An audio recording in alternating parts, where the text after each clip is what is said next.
Di lereng Gunung Lawu, ada sebuah candi tua yang disebut sebagai gerbang terakhir dunia manusia dan alam gaib. Banyak orang percaya, siapapun yang datang ke sana dengan hati gelap akan pulang bukan sebagai manusia yang sama. Dan malam itu, seorang pemuda nekat menantangnya. Halo teman-teman semua. Selamat datang di Petok Legenda Nusantara. Tempat kita menelusuri kisah misteri, legenda, dan sejarah yang penuh makna dari Nusantara. Sebelum masuk ke cerita, jangan lupa tekan tombol like, subscribe, dan nyalakan lonceng notifikasi, supaya kamu tidak ketinggalan kisah seru berikutnya. Karena dukungan kalian adalah semangat terbesar kami untuk terus berkarya. Di sebuah desa kecil di kaki Gunung Lawu, orang-orang selalu berkata bahwa angin malam di sana tidak pernah berhembus sendirian.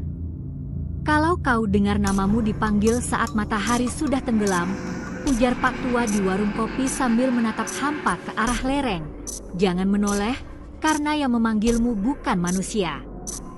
Anak-anak desa tumbuh bersama kalimat itu, dan setiap malam, suara serangga bercampur bisikan samar membuat hati siapapun terasa berat.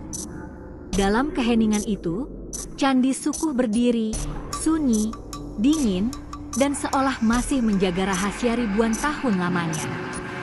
Kenapa orang jarang ke sana? Tanya Arya, seorang pemuda yang baru kembali ke kampung setelah lama merantau.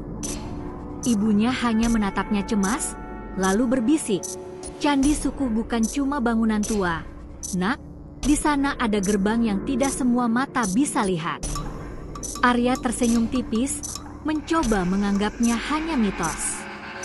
Namun jauh di dalam hatinya, ada rasa penasaran yang perlahan tumbuh, rasa yang membuat dadanya berdebar tanpa sebab, seolah tempat itu memanggil namanya sejak lama. Malam itu, kakek Arya memanggilnya ke ruang tengah. Api lampu minyak bergetar lembut, dan bayangan wajah sang kakek tampak berlapis seperti sedang berada di dua dunia sekaligus. Arya, ucapnya lirih, dulu, pamanmu juga pernah ke sana. Dia pulang dalam keadaan hidup, tapi tidak sepenuhnya kembali. Arya terdiam, bulu kuduknya berdiri. Apa maksud kek? Tanyanya. Kakeknya hanya menghela napas. Di Candi Sukuh, setiap orang akan dipaksa bertemu dengan dirinya yang paling dalam. Namun semakin orang melarang, rasa penasaran Arya semakin menjadi-jadi. Kalau semua orang takut, siapa yang akan mencari kebenaran? Gumamnya sendirian. Malam semakin larut, dan dari kejauhan, terlihat bayangan puncak Gunung Lawu diselimuti kabut pekat.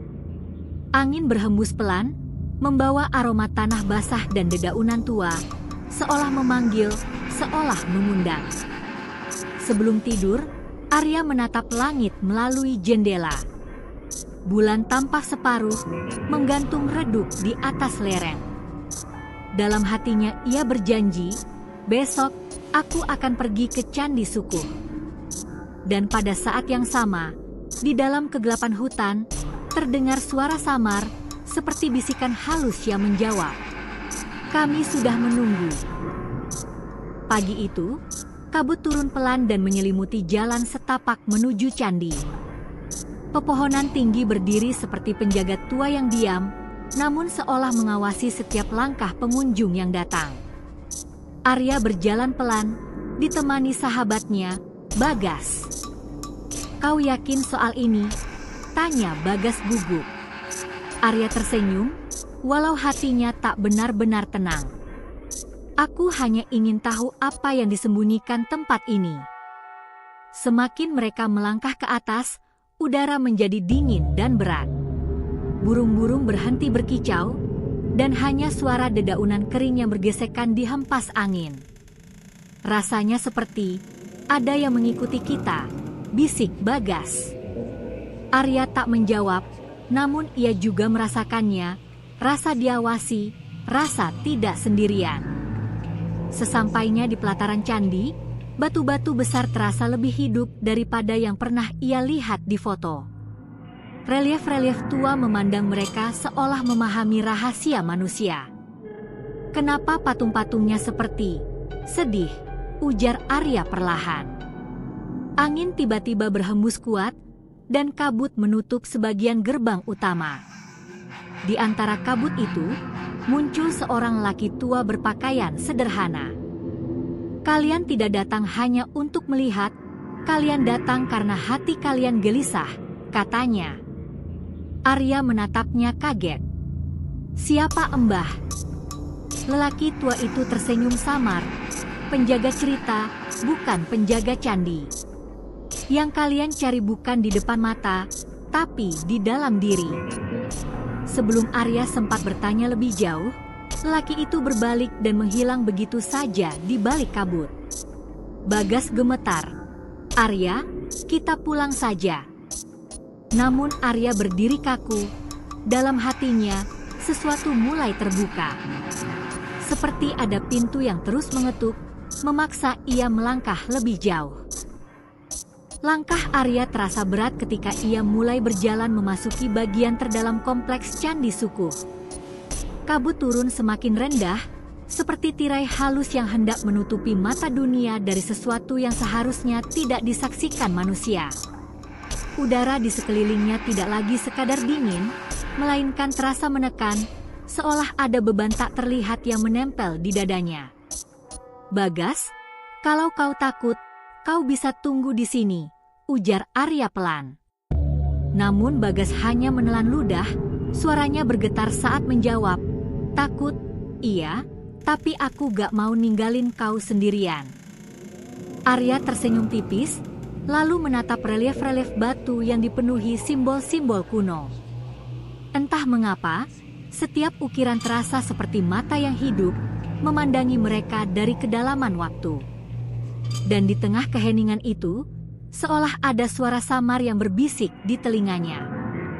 Bukan suara angin, bukan suara manusia, namun suara yang seakan berasal dari dalam kepalanya sendiri, berkata lirih, "Arya, kau akhirnya datang." Arya terdiam. Napasnya tertahan. "Bagas, kau dengar sesuatu?" tanyanya pelan. Bagas menggeleng cepat. "Enggak, tapi wajahmu pucat sekali. Kau kenapa?" Arya tidak langsung menjawab, matanya terpaku pada sebuah batu besar berbentuk gapura kecil di sudut area candi. Batu itu terlihat lebih tua, retak-retak, namun memancarkan aura aneh yang membuat bulu kuduknya berdiri. Semakin ia menatapnya, semakin kuat suara di dalam kepalanya memanggil, seolah semakin mendekat. "Siapa kau?" bisik Arya dalam hati. Dan tiba-tiba, sekelebat bayangan melintas di pelupuk matanya. Seorang pria muda berdiri di tempat yang sama, namun dalam zaman berbeda, memakai ikat kepala dan pakaian prajurit kuno. Wajahnya keras, namun matanya dipenuhi kesedihan yang dalam. "Kau mirip sekali denganku," suara itu berkata lirih. Arya tersentak, memegang kepalanya. Bagas panik. "Arya, kau baik-baik saja?" Namun di telinga Arya, dunia nyata mulai menjauh. Dalam sekejap, suasana di sekitarnya berubah. Ia tidak lagi berdiri di pelataran candi yang sepi, melainkan di sebuah halaman luas yang diterangi obor, dengan para penjaga berpakaian kuno berdiri tegak di sekelilingnya. Langit malam tampak merah gelap seperti sedang menahan tangis bumi. Di depan batu gerbang yang sama, pria muda tadi berlutut, menggenggam pedang tanpa mata baja. "Aku rela tetap tinggal di sini, demi mereka yang kucintai," katanya lirih, suaranya bergetar menahan luka batin. Seorang lelaki tua berjubah hitam berdiri di hadapannya sambil berkata berat, "Jika kau memilih menjaga gerbang ini, maka namamu akan hilang dari dunia manusia. Kau akan menjadi penjaga di antara dua alam, sampai waktu berhenti bergerak." Pemuda itu menutup mata, menahan air mata yang tak boleh jatuh.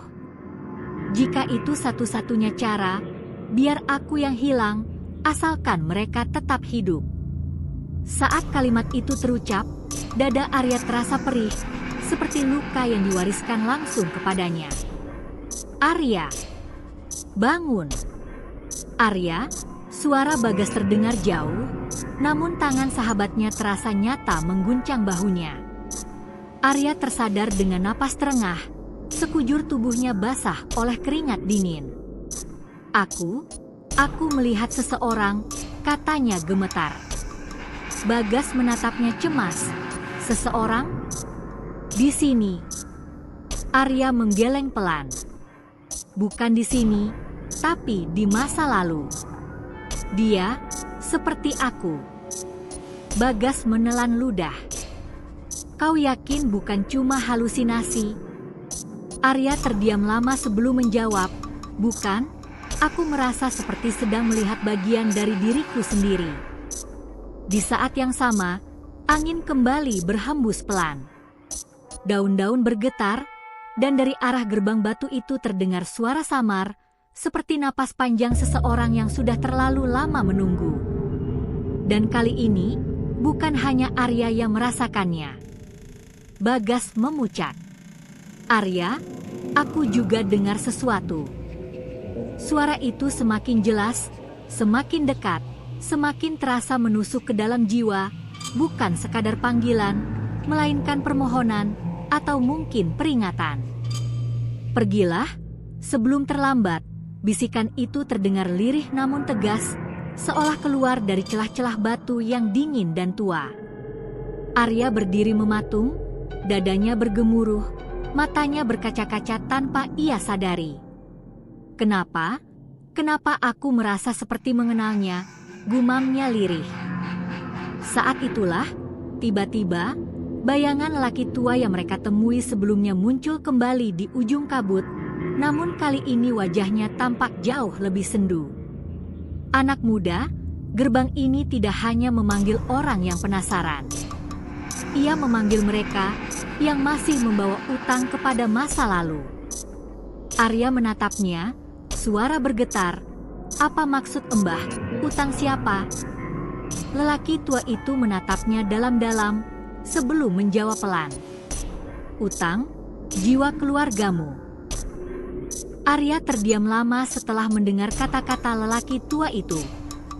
Dunia sekitarnya terasa sunyi, seolah semua suara tiba-tiba lenyap dan hanya detak jantungnya sendiri yang terdengar menggema di telinganya. "Utang, jiwa keluargaku," ulangnya lirih, nyaris tak percaya. Lelaki tua itu mengangguk pelan, matanya memancarkan kesedihan yang tidak bisa dijelaskan dengan kata-kata. "Dulu, salah satu leluhurmu adalah orang yang kau lihat dalam penglihatan barusan. Dia bukan hanya prajurit, dia adalah penjaga pertama gerbang ini. Dia memilih tinggal di antara dua alam, supaya desanya selamat dari bencana besar." Bagas memandang Arya dengan mata lebar, sementara Arya hanya bisa berbisik. "Jadi, rasa sakit itu, rasa kehilangan itu, semuanya miliknya?" Lelaki tua itu menatap lurus ke arah Arya. "Dan kini, sebagian diwariskan padamu." Angin kembali berhembus, namun kini terasa berbeda. Lebih dingin, lebih berat, seolah membawa beban kisah yang belum selesai diceritakan. "Mengapa dia harus tetap di sini, Embah?"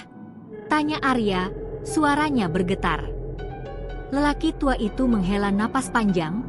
Saat manusia pertama kali membangun candi ini, mereka tahu ada pintu yang menghubungkan dunia manusia dengan alam yang tak bisa dijangkau panca indera. Gerbang itu harus dijaga, sebab jika terbuka penuh, bukan hanya arwah yang lewat, tapi juga kegelapan yang tidak mengenal belas kasihan. Arya menelan ludah, menatap batu gerbang tua itu dengan rasa ngeri dan iba yang bercampur menjadi satu. "Dan satu nyawa harus tinggal di sini, agar gerbang tetap tertutup," lanjut lelaki tua itu pelan. "Leluhurmu memilih dirinya sendiri. Kalau begitu, kenapa gerbang itu memanggilku?" tanya Arya, nada suaranya kini berubah, bukan lagi ketakutan, melainkan luka. Lelaki tua itu menunduk karena waktunya hampir habis. Arya mematung. Bagas spontan melangkah ke depan. Maksudnya, apa ada seseorang yang harus menggantikan posisi penjaga itu? Lelaki tua itu tidak menjawab dengan kata-kata, namun tatapannya sudah cukup memberi jawaban. Bagas menoleh panik ke arah Arya. Tidak, Ra, kau gak boleh. Kita pulang saja, kita bisa cari cara lain. Arya ingin berkata hal yang sama, ingin menolak, ingin berlari pulang, namun di dalam hatinya ada sesuatu yang berbisik lembut, suara yang sama dari penglihatan tadi, suara leluhur yang memilih pengorbanan. Jika kau tak sanggup, aku akan tetap di sini sendiri, selamanya. Dan entah kenapa, kalimat itu terasa menyayat lebih dalam daripada rasa takut akan kematian. Tiba-tiba, bumi di sekitar mereka bergetar pelan. Batu-batu di kaki gerbang retak sedikit demi sedikit, dan kabut berubah menjadi pekat, seperti pusaran yang perlahan terbuka. Dari celah gerbang, muncul bayangan hitam memanjang, bukan manusia, bukan pula hewan, melainkan bentuk samar yang bergerak tanpa suara, seolah mencoba menembus dunia manusia. Bagas berteriak, "Arya! Embah!" Gerbangnya kebuka. Lelaki tua itu menancapkan tongkatnya ke tanah. Dia tidak lagi punya cukup kekuatan untuk menahannya sendiri. Di tengah pusaran kabut itu, muncul sosok samar lelaki prajurit dari masa lalu. Wajahnya sendu, matanya menatap Arya penuh rindu dan kelelahan. "Maafkan aku," suaranya bergetar. "Aku lelah menjaga sendirian." Air mata Arya jatuh begitu saja, bukan karena takut, tapi karena ia merasakan kesepian panjang yang ditanggung sosok itu selama ratusan tahun. "Arya," ucap lelaki tua itu pelan namun tegas, "gerbang ini tidak memilih orang sembarangan. Ia hanya memanggil mereka yang punya keberanian untuk mencintai orang lain lebih besar daripada dirinya sendiri." Kata-kata itu menghantam hatinya seperti petir. Di benaknya muncul bayangan ibu, kakek, desa, Bagas, semua orang yang hidup hari ini mungkin karena ada seseorang di masa lalu yang rela menghilangkan dirinya demi mereka. Bagas menggenggam bahu Arya erat-erat, suaranya gemetar, "Jangan lakukan ini, kau masih punya masa depan, kau masih punya hidup." Arya menatap sahabatnya dalam-dalam, matanya basah, bibirnya bergetar. "Bagas, kalau tidak ada yang menjaga, dunia ini mungkin gak akan selamat." Hening. Hanya suara angin dan derit batu yang terdengar. Arya melangkah satu langkah mendekati gerbang, dan di saat itulah, suara dari balik batu memanggilnya lebih kuat dari sebelumnya. "Kita menunggumu." Langkah Arya terasa semakin berat ketika ia mendekat ke arah gerbang batu itu.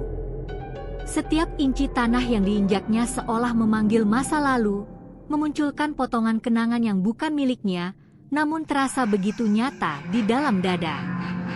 Bayangan prajurit leluhurnya berdiri tepat di depan gerbang, tubuhnya setengah samar, setengah nyata, seperti sosok yang telah terlalu lama berdiri di ambang waktu. "Kau tidak harus menggantikanku," ucapnya lirih, suaranya lemah namun penuh kasih. "Aku hanyalah orang bodoh yang memilih tinggal, karena aku tidak punya apa-apa lagi di dunia." Arya menggeleng pelan, air matanya menetes tanpa bisa ditahan. "Tidak, kau bukan bodoh. Kau hanya terlalu mencintai orang lain." Lelaki itu menatapnya, dan untuk pertama kalinya sejak ratusan tahun kesepian, ia tersenyum. Bagas berlari ke samping Arya. Suara gemetar dan napasnya kacau. "Arya, kumohon, jangan lakukan ini. Kita masih bisa mencari jalan lain. Kita masih bisa hidup bareng, ketawa bareng, punya masa depan bareng." Arya menatap sahabatnya, sahabat yang selalu bersamanya sejak kecil, dan hatinya terasa patah. "Bagas, Terima kasih, karena selama ini kau selalu ada. Bagas menggeleng kuat-kuat, memegang kerah baju Arya seolah tak ingin melepaskan. Kalau kau pergi, aku kehilangan semuanya. Arya menepuk bahunya pelan, mencoba tersenyum walau suaranya bergetar. Kalau aku tetap di sini, mungkin justru dunia tidak kehilangan apapun. Bagas menangis, suara tersendat. Tapi aku kehilangan kau. Kata-kata itu menggantung di udara, berat dan menyakitkan. Lelaki tua itu melangkah mendekat, wajahnya penuh haru dan kebanggaan sekaligus kesedihan.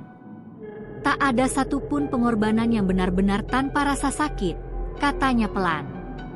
Tapi jika gerbang ini terbuka, rasa sakit itu tidak lagi milik satu orang, melainkan seluruh dunia.